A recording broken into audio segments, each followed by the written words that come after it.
is a person? By person, I mean an entity with the moral right of self-determination.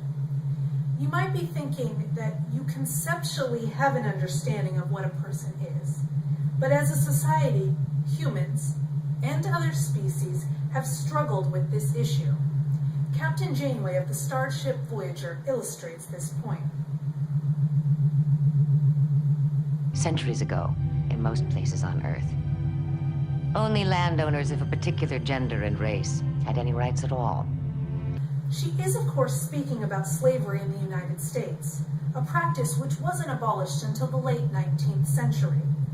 2 centuries later, the concept of what constitutes a person still caused debate, especially when we look at the 21st century practice of granting personhood to corporations, and the abortion debate, which focused again on when exactly does a fetus become a person. Again, in 2063, when humans made first contact with an extraterrestrial race, questions of how a person is defined had to be asked. Collins' Discovery Encyclopedia defines a person as being characterized by consciousness, rationality, and a moral sense, and traditionally thought of consisting of both body and mind or soul.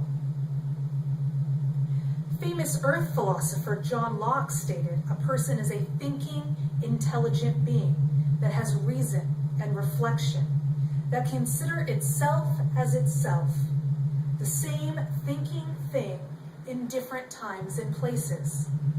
So Locke is saying that an entity must possess intelligence, self-awareness, and must exist over a period of time in different places.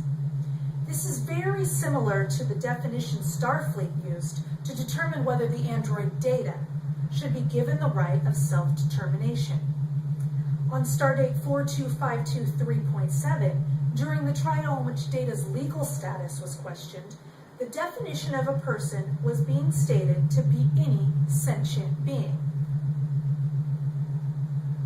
Commander, would you enlighten us? What is required for sentience? Intelligence, self-awareness, consciousness. There seems to be a general consensus forming here.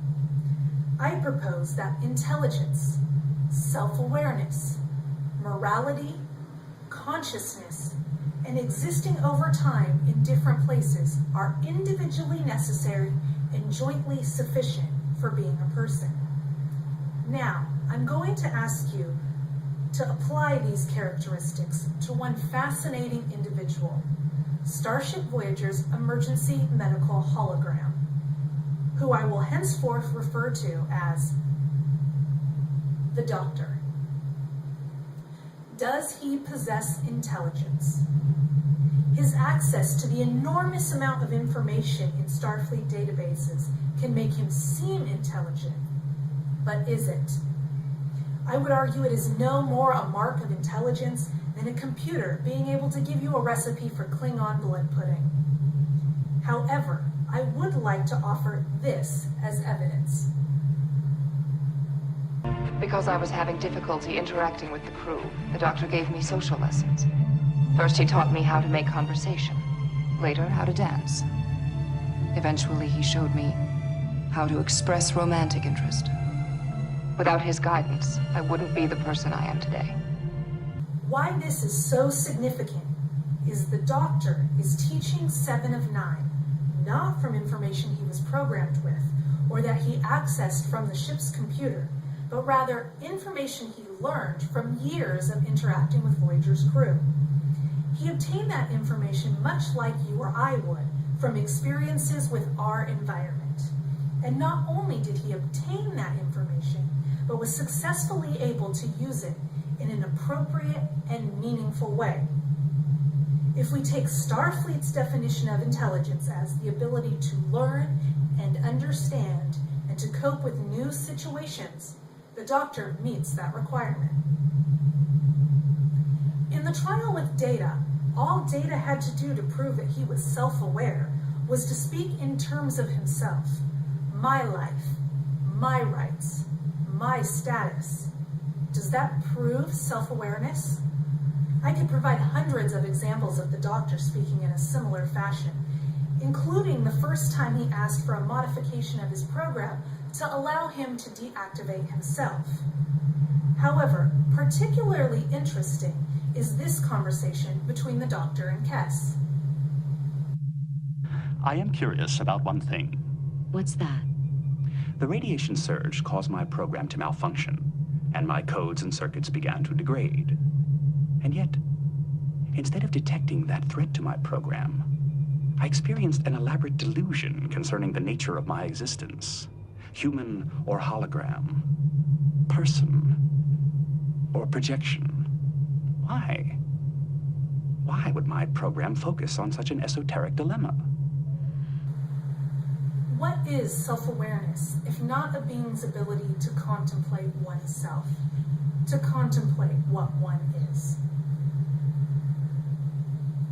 Next on our list is morality. The Emergency Medical Hologram is programmed to comply with orders given to it by its superior officers. However, when Captain Janeway orders the doctor to perform a procedure which would effectively murder a sentient and intelligent being known as Tuvix, the doctor refuses on moral grounds, and the captain is forced to carry out that order herself. Interesting that Tuvix received moral consideration not from the organic human being, but from the hologram. Over Voyager's 7-year journey, the Doctor existed in a variety of different places, especially after he received his mobile emitter. Here, we see an image of him on Earth in 1996. I'd say that qualifies as existing over time in different places. Which brings us to that sticky issue of consciousness. 20th century American philosopher Hilary Putnam argues that if a sophisticated enough android existed, there would be no evidence one way or another to settle the question whether it had subjective experiences or not. However, he argues that we ought to treat the android as a conscious being for moral reasons. This is the same argument that Captain Picard used in Data's trial. Tell me, Commander, what is Data? I don't understand. What is he? A machine. Is he? Are you sure? Yes. You see, he's met 2 of your 3 criteria for sentience, so what if he meets the 3rd? Consciousness in even the smallest degree. What is he then? I don't know. Do you? Do you? Do you?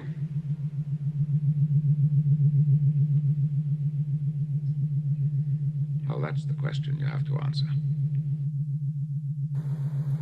Data was shown to meet 2 of the 3 criteria of sentience: intelligence and self-awareness. But how do you prove an entity possesses consciousness? Faced with the thought that Data could possess even the smallest fraction of consciousness, Captain Philippa Louvois, acting as judge in the proceedings, granted Data the right to choose, which amounts to granting him the legal standing of a person. Data only had to meet 2 of 3 requirements. Here, we show that the Doctor meets 4 of 5, with the 5th being unprovable. With all of the evidence in favor of the Doctor being a person, why then did 12 years after Data was granted that right, did the arbitrator in the Doctor's case fail to grant the same status to him?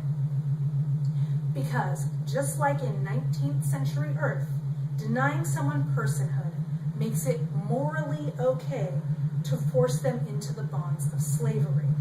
If they are not considered people, we are under no moral obligation to give them the right of self-determination. Here, we see hundreds of the EMH Mark I's being forced into menial labor. The Mark I's are identical in programming to Voyager's EMH. What does it say about us if we deny him the right of self-determination? I ask you now, is the Doctor a person?